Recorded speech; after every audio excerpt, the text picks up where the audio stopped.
Well, hello. We're doing this in the bedroom because apparently the people upstairs decided they were going to do a lot of construction, and I'm hoping, since they're doing it in the living room, I know I usually record a thing, but I also it's not a great place to record right now, but it's probably the quietest. So we're doing a quickie football video today. Usually I do them pretty long. And that's usually because I'm sitting down, and I could let it record for a while and think about my thoughts. If I'm holding the camera like I am now, I can lean to the side and make the background move, but I don't very well. Anyways, my name's Theo. I play middle linebacker for the Hills Hurricanes. I haven't since September. We had one game, and the Belgian team came by. And before that, it was February. And that's a little bit respective as to what the title of this video. Things I've learned. But first, we always go over comments. So yeah, we got on foot. Life lessons from Dutch football. That's literally the last football video. I'll say this: the Zenith and the Speedflex. I had a Zenith and a Speedflex. The Zenith is by far the best helmet. The cushion, the fit is so comfortable. I can't with the Zenith. True, that's not the point of that video. The point of the video is the fact of saying like an A plus and an A minus are still better than an F, better than a C. You know, don't make an A minus being, or even a B plus, sound like you failed at life. Yeah, you want an A plus, but if you get an A minus, it's not the end of the world, especially if it's for free. So someone asked about, have I watched any Dutch movie? Okay, that's a different kind of... Zenith Epic Plus, when I got the helmet and reviewed it, something's wrong with this man. Finally, somebody says it. 8th grade, 5'10", 205 pounds. I play Mike. I start on the varsity high school team. What drills help me move side to side? I answer the whole thing in the comments. It's basically lateral movement's not really a problem for a lot of people. It can be, but you can work on lateral movement by yourself. If you know where the running back is going, you really don't have a problem with your lateral movement. It's figuring out where he's going and being able to do a change of direction. So that's where I put that difference in. And that you want to get someone else to at least do the little hand out of this, it's like, and you just shuffle, maybe do a slight come down, like Willie, come down in front and you do that stepping forward. I could show that off a bit. But just how the steps are done, because I don't really have another person to do it with me. Willie used to do it with me all the time. Marcus Williams, hey, I love watching your videos. That was on the football practice from 10/02/2020. One of our probably last football practices. Feels like ages ago, actually. That's about that. So, speaking of my last football practice, speaking of the title of this video, 2020 has been a hell of a year. 2020 has been tough in so many different ways on multiple different people. But how has it affected football? A lot. The NFL is still going, but some of the teams that are super up there aren't usually up there. Like the Browns are good. The Patriots suck. Tom Brady is not the guy he used to be. Things are just weird this year. Like, everything's weird, and we all understand that one. But what are some lessons you can learn from it? Well, I haven't necessarily had this problem because we haven't had many games.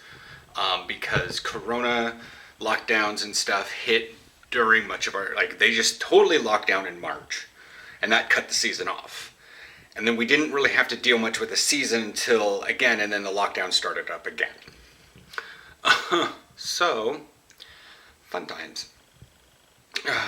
They stopped practicing, and then now, anyways, what the Netherlands is doing for lockdowns is different than the United States.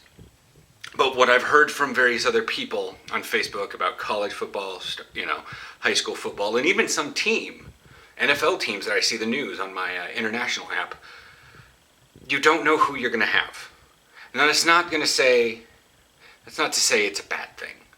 If someone gets exposed because their sister went to a party, she snuck out in the middle of the night, went to a party, and now has to go get tested. And now you have to quarantine, and she gets tested positive. And none of you get sick, but you still have to quarantine for 10 days and you miss a game. You also miss like 10 days of school. Yes, that sucks, but this is about football. Well, what if you're the will linebacker? So suddenly the starting will linebacker can't come to school. Can't come to the game, can't come to practice. So you have to work with your backup, or you're working with like an outside linebacker who's not usually Mike, who's a middle linebacker, or you're pulling up a defensive end who's not really known to move very much backwards. And it could just be awkward. So you don't know who you're going to work with. You don't know how much practice you're going to get, and you never know when your last game is going to be. That also goes with injuries, but that's a long-standing thing. That's pretty much the things you can take away from 2020. There's a lot of things you can learn. Home workouts. You could do home workouts to get strength training in. I did a video a while back about that, and it involved a band and some push-ups and stuff. And then, and then you can go out to a field. I have not been out to a field much recently because the kids need something to do around here because they're not in school, so they're out at soccer fields constantly. And there's like 20 of them out at a soccer field because kids under the age of 13 don't have to obey any of the rules. Anyways, but yeah, that's pretty much that. If 2020's taught us anything, you don't know who's going to be at practice, you don't know who's going to be in a game, and you don't know who's just going to say, you know what, I can't risk this. I live with my grandma and I can't be around that many people. I'm just going to do my homeschooling thing and I'm going to take the team off this year. And you may lose the person for the entire team, or, all that jazz.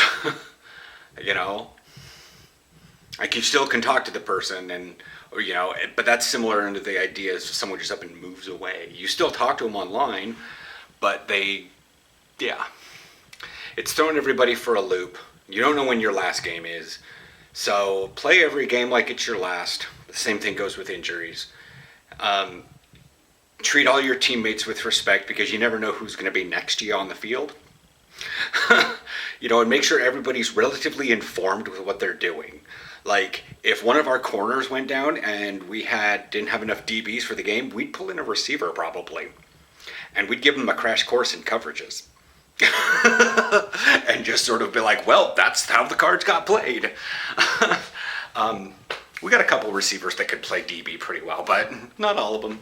Or likewise, one of the other receivers, we have to get one of our DBs to go in there because my as a middle linebacker is not running in no damn long route. No, I run forward, and I hit people. I do not run after squirrely little guys. I had enough of that with Willie.